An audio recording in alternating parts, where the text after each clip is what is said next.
여러분, 지금 보이는 과자나 커피 비닐, 스티커가 붙은 비닐, 삼각김밥이나 라면 스프 비닐, 평소에 어떻게 버리셨나요? 깨끗이 씻어서 비닐류로 분류하거나 아니면 그냥 종량제에 버리셨을 텐데요. 7월부터는 이렇게 변경됩니다. 잘못 배출하셔서 적발될 경우 과태료가 부과되기 때문에 오늘 영상은 꼭 확인하시기 바랍니다. 시청하시면서 좋아요만 한번 꾹 눌러주세요. 구독, 좋아요, 알림 설정 콕콕. 안녕하세요. 생활 속 유용한 정보 희망지기입니다. 지금껏 저희 채널에서는 음식물 쓰레기 분리배출이나 재활용 분리수거에 대한 내용을 여러 차례 안내해드렸는데요. 그때마다 분리배출 기준이 애매모호한 부분들이 많다는 생각이 들었습니다. 그런데 7월부터 또다시 규정이 바뀌는 부분이 있어서 오늘 알려드리려고 하는데요. 먼저 비닐류로 배출할 수 있는 품목이 늘어납니다. 저도 국물이나 양념이 묻은 비닐의 경우 비닐류로 배출하기엔 좀 그래서 종량제 봉투에 버렸었는데요. 사실 분리배출된 폐비닐은 태워서 고형연료로 재탄생되거나 화분이나 건축자재로도 재활용되기 때문에 이물질이 묻어도 재활용이 가능하다고 합니다. 따라서 기름이나 액체가 묻었더라도 그냥 비닐류로 배출하시면 되고요. 음식물이나 과자 부스러기 등은 비운 뒤 비닐류로, 고추장 등 고형물이 묻은 비닐은 물로 한번 헹군 뒤 분리배출하시면 됩니다. 그런데 어떤 것은 비닐류고 어떤 것은 비닐류가 아닌지 헷갈리는 경우가 정말 많은데요. 혼동하기 쉬운 비닐류 바로 알아보겠습니다.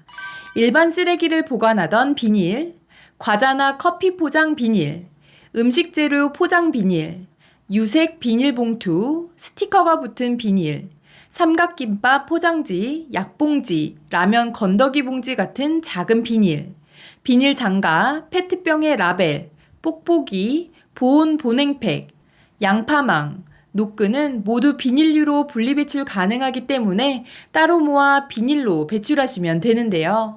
단 마트에서 식재료나 음식을 샀을 때 포장되어 있는 식품 포장용 랩은 비닐류가 아니기 때문에 반드시 종량제 봉투에 버리셔야 합니다.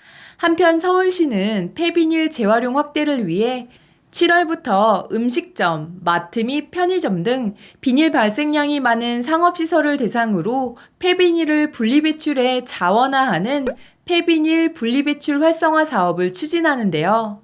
25만 개의 업소의 폐비닐 분리배출을 집중적으로 관리할 계획이라고 합니다.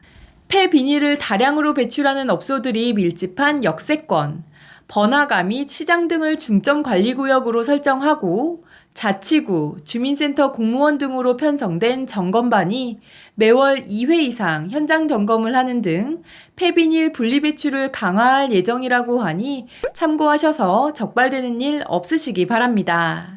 마지막으로 음식물 쓰레기 배출 규정도 정말 헷갈리는 것이 많은데요. 배출된 음식물 쓰레기는 여러 차례의 살균, 건조 과정을 통해 동물의 사료, 퇴비, 바이오가스 등으로 재활용되기 때문에 동물의 사료로 활용되는 점을 기억해 두시면 음식물 쓰레기로 버려야 할지 아닌지를 구분하기 쉽습니다. 동물의 사료로 재탄생되기 위해서는 딱딱하지 않아 분쇄가 가능하고 향이나 맛이 강하지 않고 수분이 어느 정도 있어야 하는데요. 이 조건 중 하나라도 해당하지 않는다면 일반 쓰레기로 배출하시면 됩니다. 그럼 자주 헷갈리는 항목을 살펴볼까요? 생선 내장은 포화지방산이 많아 사료로 사용할 수 없고 곰팡이가 핀 김치 또한 소금기와 양념이 많아 사료로 재활용되기 어려워 일반 쓰레기로 배출하셔야 하는데요. 단 김치의 경우 물에 헹구어 소금기를 제거하면 음식물 쓰레기로 버리셔도 된다고 합니다. 김치 양념과 비슷한 고추장, 된장, 초장 같은 장류 또한 염분이 많아 동물의 먹이로 사용될 수 없기 때문에 물에 희석시켜 버리지 않는 이상 종량제 봉투에 담아 일반 쓰레기로 배출하셔야 하고요.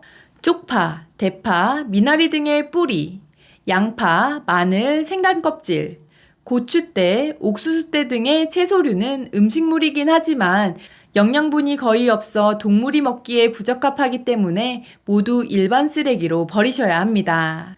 오늘은 서울시에서 추진하는 폐비닐 분리배출 활성화 사업에 대한 내용과 헷갈리기 쉬운 음식물 쓰레기 종류까지 알려드렸는데요.